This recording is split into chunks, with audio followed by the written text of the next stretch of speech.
Good morning, everyone, and welcome to Behind the Screen. I am JM, your GM, and this is a show where we just sit and we talk about games, game design, game theory, and we're in the middle of a section that or a series that we're looking at science fiction genres and how we can best replicate that at the table.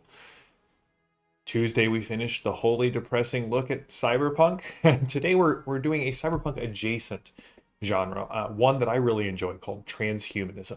But first, let me say good morning to Padre and Grom. Always good to see you. So, transhumanism can be best looked at a post cyberpunk reaction in many ways as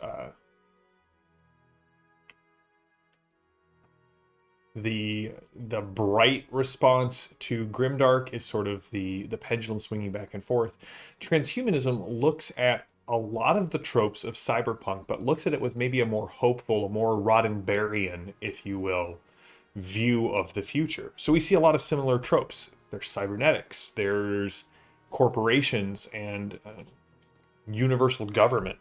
There are a cybernet, a computers of some sort. Technology is advancing, and it kind of comes out of this idea that if you take the tack of evolution, the human brain hasn't really changed that much in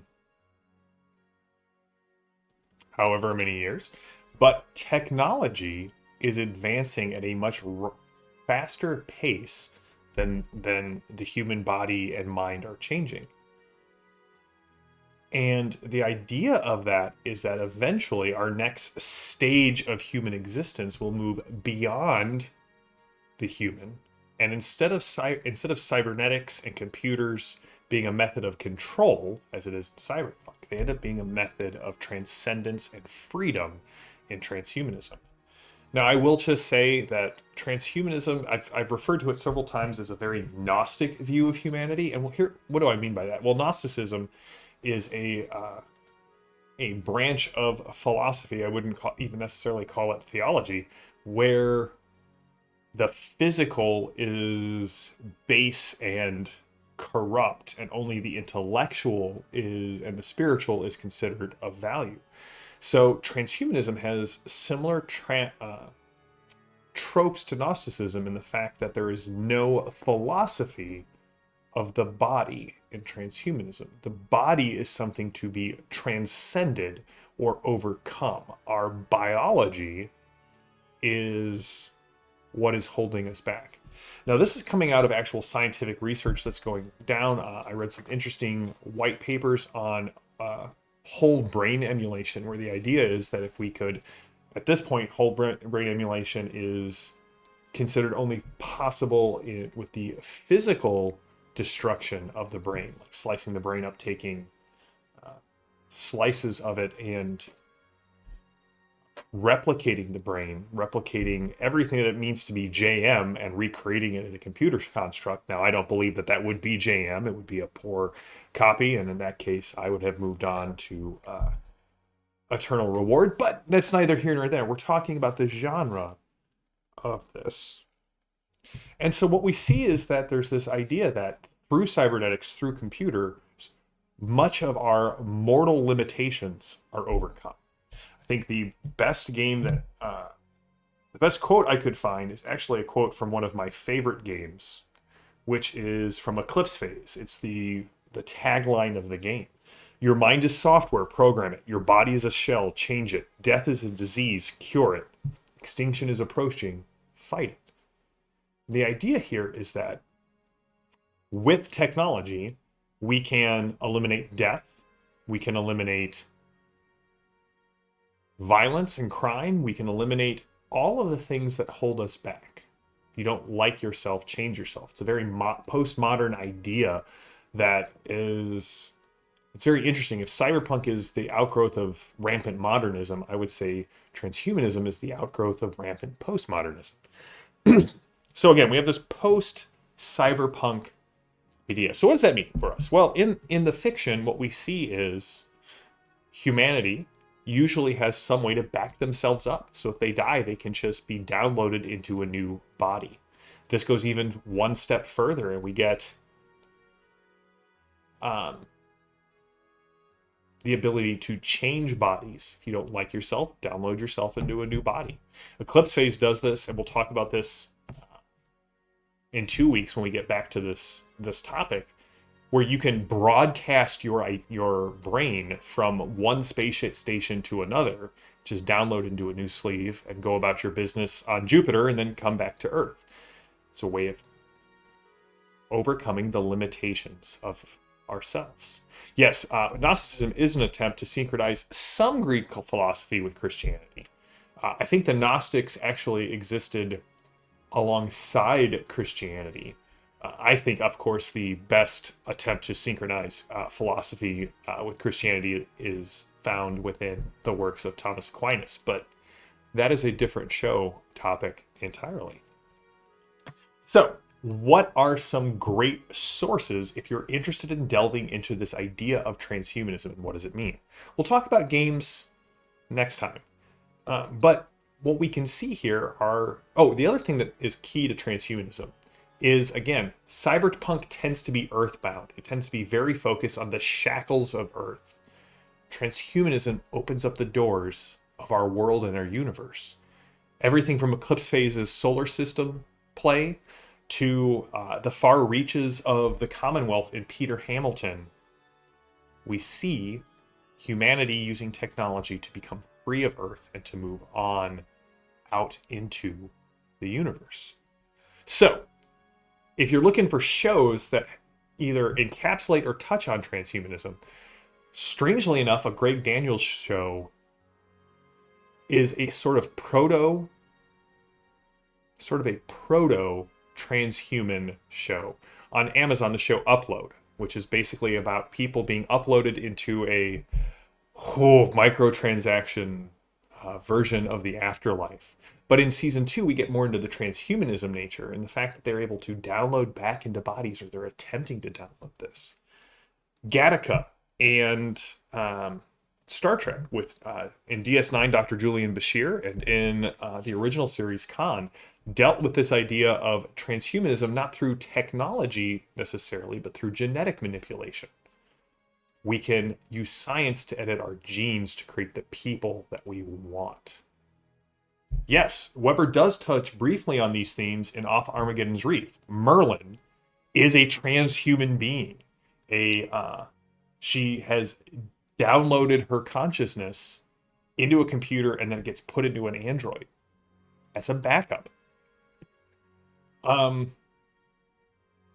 We see in Star Trek this idea of transhumanism on a more evolution tone with creatures like the Traveler.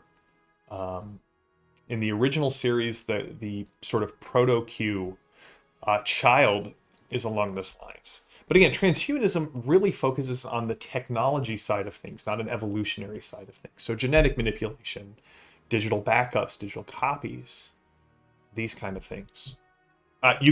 Some of Altered Carbon, especially when you get into the roles of the emissaries and what they're doing off-world, that leans far more into transhumanism than cyberpunk. The culture novels by Ian Banks just run rampant with transhumanism ideals and tropes and technologies. Alistair Reynolds, especially the Revelation space, is another one that I really enjoy. Honor Harrington has some touches on transhumanism as well, Padre, another David Weber series. And so we're going to kind of end this with kind of what I think is the best transhuman space opera sci-fi writer today. And if you enjoy science fiction and you enjoy the idea of, very much like Philip K. Dick, of somebody who is looking at current trends in technology and trying to extrapolate them out, I cannot highly recommend, or more highly recommend, Peter Hamilton. Specifically, his Commonwealth saga and his Salvation saga. Salvation is just a trilogy. Commonwealth is a duology, a trilogy, and a duology. And in the Commonwealth, we're going to use this as kind of our exemplar of the genre. We have everything I've just talked about. Humanity has overcome death. People live with a implant in their brain that records all of their memories. And if they die, you can just pull that thing out, grow a new body, and put that in. We see people being downloaded into different bodies and sleeves. We see cybernetics used to enhance both warriors and journalists. We see over the arc of the thousands of years of this story, because humans are immortal, each series jumps. Like, I think there's 1,000-year difference between the first saga and the Dreaming Void saga. We see humanity, they're divided. Some people refuse to embrace this technology and go back to living the way we used to. Some people just enjoy living forever until the ennui kind of destroys them. Some people forsake human bodily existence completely and live in a digital world where they can conform it to their own whims. They have rejuvenation technology, which is, again, something that people are researching in right now, where when you hit retirement age, you go back to a clinic on a major planet and you are de-aged back to your late teens, early 20s, and can start a whole new life. Right? Death, aging, completely destroyed through the use of technology. You have, I mean, that's the key of the mystery in season 1 of Altered Carbon and in the book Altered Carbon. Why was this guy killed when he would just be able to be re-downloaded with his backup? Well, it turns out that he was killed in a specific window. So something happened that somebody didn't want his memories to be uploaded to the satellite. Also, interestingly enough, it has one of the best openings and most interesting science fiction travel, at least in Pandora Star, the first book. The opening, there's no spoilers, our first manned mission to Mars. It's from the point of view of the captain, who's going to be the second guy on Mars, but he's hoping his line that he's been rehearsing for months will get him into the history books, like Neil Armstrong's One Small Step for Man. And they land on Mars, and it goes through all of the effort and the training and the expense of getting this crew to Mars. And when they land there, they discover 2 Caltech students have perfected wormhole technology during the 8-month flight and beat them there by about a half hour. And so we have this, the Commonwealth is connected by trains, which pass through wormholes that link the different worlds. So we've escaped the world. The other thing that's key about transhumanism that is in stark contrast to cyberpunk, I think you can tell the difference in my voice, why I like these two, which of these two genres I like. Where cyberpunk consumerism is the chain and the, again, Ouroborean devouring of self, most transhumanism takes place in a post-scarcity civilization, something like Star Trek, Roddenberry's idea that for most people, money is no longer an issue, with the ability to print food, to have universal printers that can take 3D printing to their logical extreme, where we can print whatever we need. We live in a society that's post-scarcity and transhumanism, so that people, much to quote the Federation, can spend time reflecting and improving themselves and finding ways to give back.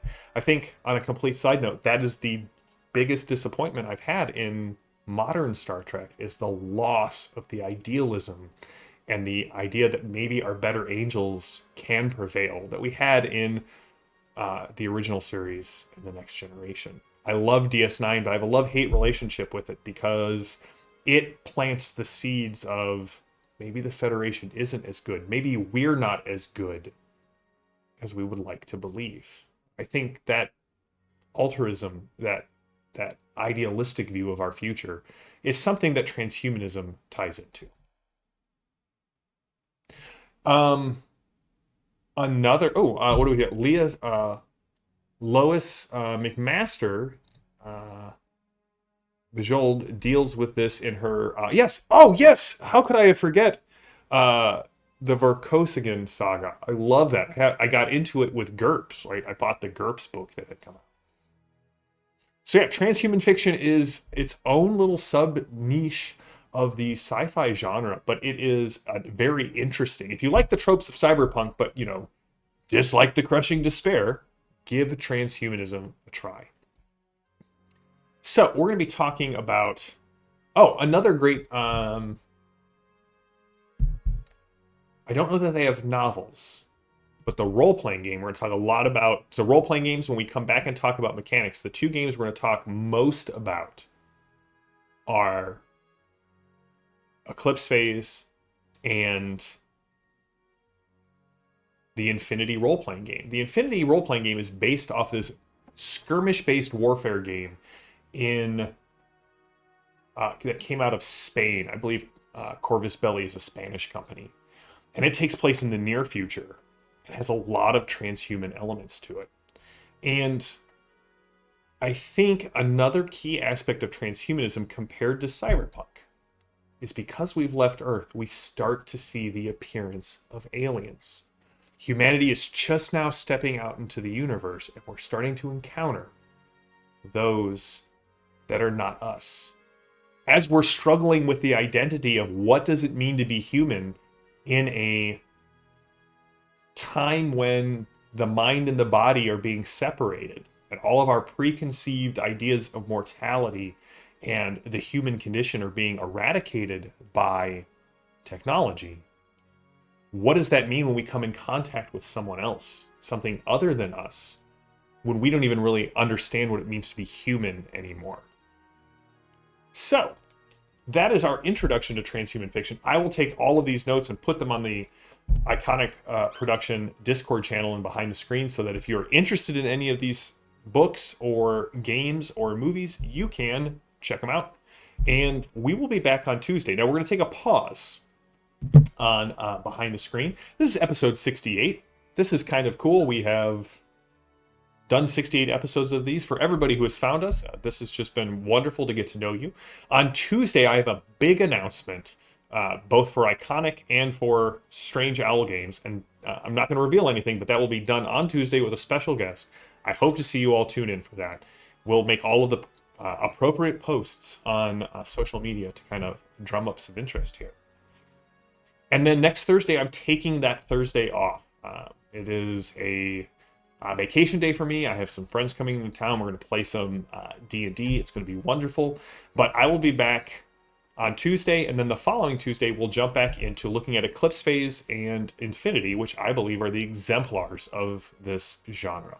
So, Padre and Grom, good to talk with you. Everybody who comments on the YouTube videos, I try to get back as quickly as I can to you. And I will see you all in a week. So until then, stay safe, stay healthy, stay gaming. I hope you enjoyed this discussion of the transhumanism sources. And I will see you all on Tuesday for a very special announcement. Have a good one.